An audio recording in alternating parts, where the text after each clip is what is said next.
Tandirda yopilgandek chiroyli va mazali patar nonlarni uy sharoitida tayyorlab o'xshatib ko'rishga harakat qilamiz.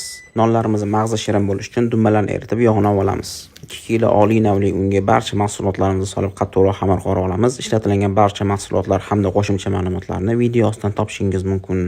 Xamirimizni xona haroratida 1 soat tindirib olib, keyin 500 grammdan zuvolalar qilib olib, zuvolalarimizga ishlov berib, ya'ni 20 minut davomida xona haroratida qoldiramiz.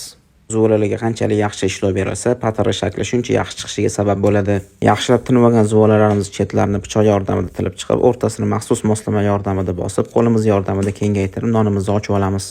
Patar nonlarni o'rtasini sal kengroq ochib, chakkicha ham sal zichroq urib olamiz.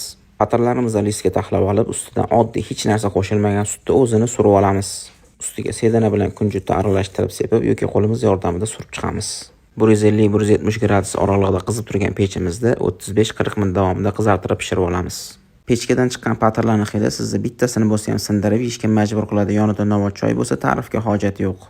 Bu videoni uyda oddiy pechda qilingan nonlar tandirdagi chiqmaydi deb o'ylaydiganlarga yuborib qo'ying. Qiziqarli retseptlarni o'tkazib yubormaslik uchun obuna bo'lib qo'yishni unutmang. Xato va kamchiliklar uchun ma'zur tutasiz. Vaqtingizga rozi bo'ling. Assalomu alaykum.